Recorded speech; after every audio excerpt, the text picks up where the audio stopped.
Ang Eucharistia ay tinuturing na sentro at pinakamahalagang aspeto ng pananampalatayang Katoliko. At ito ay talagang isang matibay na dahilan upang manatili kang Katoliko.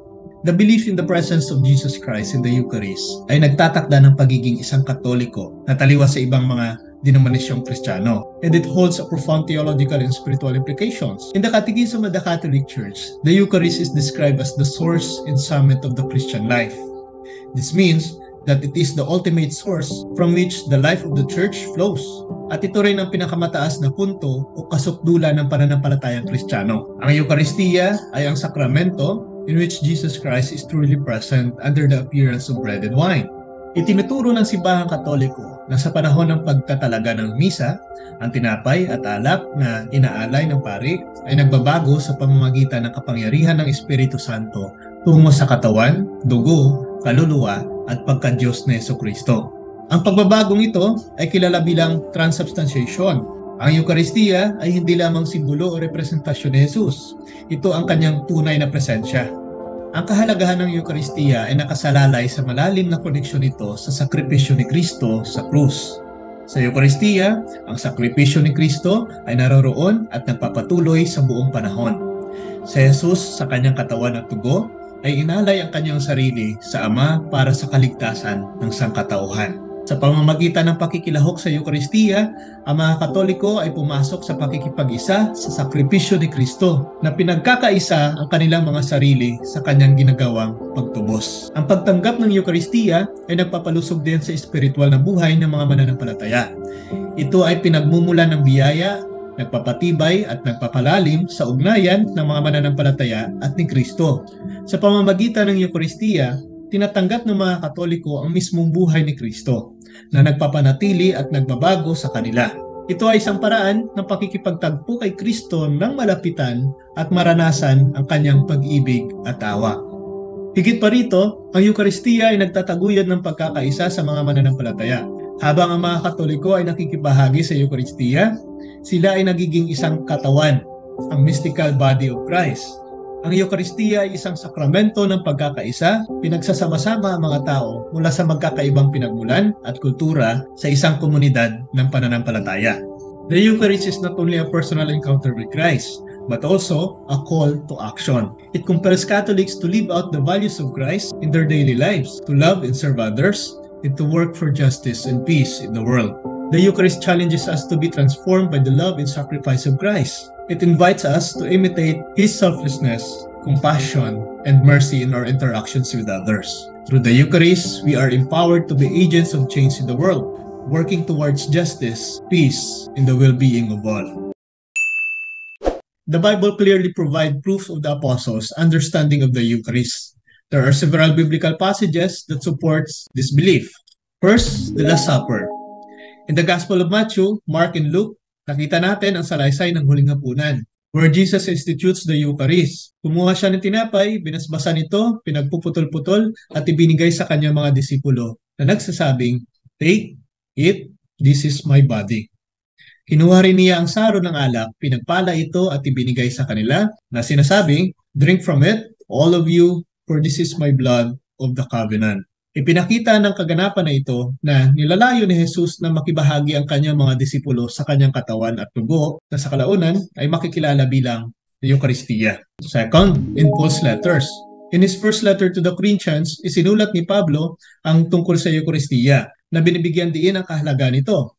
Sinabi niya, "For I received from the Lord what I also handed on to you, that the Lord Jesus, on the night He was handed over, took bread, and after He had given thanks, broke it, and said, 'This is my body that is for you.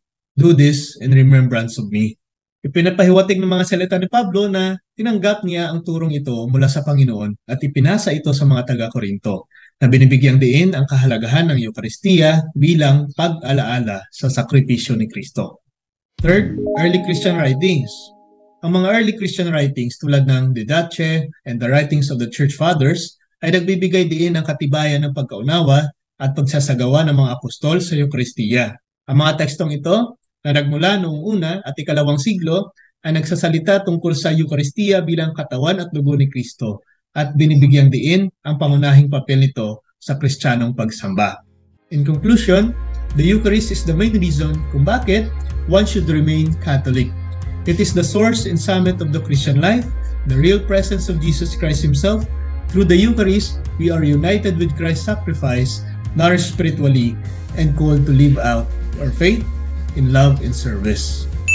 Sana po nakatulong ang video na ito, at kung nagustuhan niyo po ito, please like and share, at ibahagi rin po natin sa mga kilala ninyo upang mas malawak pa ang maabot nito at marami pang matulungan sa ating programa. Muli po, this is Mr. Curious Catholic. Kasama po ninyo sa pagtatanggol ng ating simbahan. Pro Deo et Ecclesia. Hello!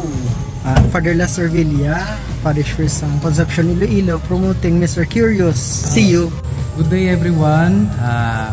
Please support the page of Mr. Curious dahil marami kayong matutunan. God bless! Hello!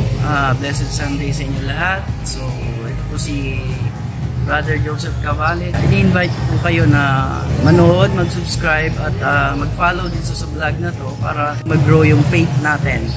Matuto tayo kung ano pa yung dapat nating matutunan para lumalim yung faith natin bilang isang Katoliko. So, yun lang po. Bye-bye. God bless. Hello, isang magandang araw po sa inyo. Ako nga pala si Brother Arthur Guarnes, isa pong spiritual lay collaborator ng Archdiocese of Baro. Inanunyahan po namin kayo dito na manood, makinig. Dito po kasi sa ating channel, marami po tayong tinatalakay dito ng mga bagay-bagay tungkol po sa kalaman natin sa Catholic faith. Lalo-lalo na to pagdating sa spiritual manifestation. Ngayon, marami tayong mga katanungan sa buhay na minsan mahirap sagutin. Kung maaari po sana, makipagsangguni din kayo dito, manood at magkipagtalakayan kasi baka dito nyo rin matutunghayan yung mga kasabutan na kailanganin nyo sa buhay. Kaya inanyaan po namin kayo dito na makinig, manood, makilahok. Maraming salamat. God bless you. Magandang araw sa lahat. Ako pala si Reverend Jim Jokes Tinjaket, isa sa mga diakono na nakadestino dito sa National Shrine of St. Joseph, Mandaue.